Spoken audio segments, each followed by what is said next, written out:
Hi hello வணக்கம். So நான் உங்கள் லோகேஷ். ஸோ டுடே பார்த்தீங்கன்னா ஒரு ஸ்டோரி மூலமாக ஸ்டார்ட் பண்ணலான்ட்டு. ஸோ என்ன ஸ்டோரின்னு பார்க்கலாம். ஒரு சின்ன ஒரு கொசு ஸ்டோரி. இப்போ தான் பிறந்திருக்கு அந்த கொசு. ஸோ பிறந்து ஒரு வாரம் கழித்து தான் பறக்கணும், அப்பா மாரி பறக்கணும், அம்மா மாரி பறக்கணும் வானத்தில் அப்படின்ட்டு ஒரு ட்ரீம்.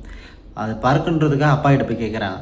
அப்பா அந்த உலகத்திலேயே சுற்றி பார்க்கணும், நீங்கள் எப்படி பறக்குறீங்க அந்தமாதிரி நானும் பறக்கணும்னு ஆசைப்பட்றேன், அதுக்கு நான் போய் பறக்கட்டுமா கேட்குறாங்க. ஸோ அப்பாவும் சொல்லிடுறாங்க, சரி போய் பறங்கம்மான்ட்டு. அந்த கொசு உடனே என்ன பண்ணுது, தான் ரெக்கைகளை வச்சு அடித்து எப்படியாச்சும் பறந்துன்னுட்டு ஃபஸ்ட்டு ஒரு ட்ரை பண்ணுது. ரெக்கைகளை விரிக்குது. ஃபஸ்ட்டு ரெக்கைகளை வச்சு ஸ்டார்ட் பண்ணி ஓகே பறக்கலான்ட்டு பறக்குது. ஒரு கட்டத்துக்கு மேலே, ஒரு குறிப்பிட்ட கட்டத்துக்கு மேலே போக முடியல, திருப்பி கீழே இறங்கிடுது. திருப்பி 2வது ஸ்டாப் பண்ணுது, திருப்பி 3வது ஸ்டாப் பண்ணுது. ஒரு கட்டத்துக்கு மேலே அது ஆட்டோமேட்டிக்காக பறக்க ஆரம்பிச்சிது, தன்னாரியாமே பறக்க ஆரம்பிச்சிது, மேலே போக ஆரம்பிச்சிது. பறந்ததை பார்த்துட்டு ஓகே நல்லா சுற்றி முற்றி பார்த்துட்டு ஓகே வந்துடுச்சு, ரீச் ஆகிடுச்சு. அவங்க அப்பா கிட்டே ரீச் ஆகிடுச்சு. ரீச் ஆனோடனே கை கால்லாம் ஓடலை. போயிட்டு வந்துட்டியா நீன்ட்டு அவங்க அப்பா கேட்குறாரு.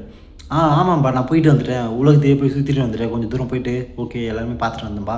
நான் பறக்கிறத பார்த்து மனுஷங்கள்லாம் பார்த்தீங்கன்னா ஸோ எல்லாருமே கை தட்டுறாங்க. எனக்கு என்ன பண்ணுறதுன்னு தெரியலப்பா.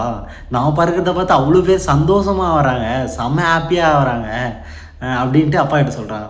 உடனே அந்த அப்பா சொல்கிறாரு, ராஜா அது நீ பறந்ததுக்காக உன்னை பாராட்டல, கைத்தட்டல, உன்னை சாவடிக்கணுன்ட்டு, இந்த உலகத்தில் உன்னை அழிக்கணுன்ட்டு, அதுக்காக தான் கை தட்டினாங்க அப்படின்ட்டு.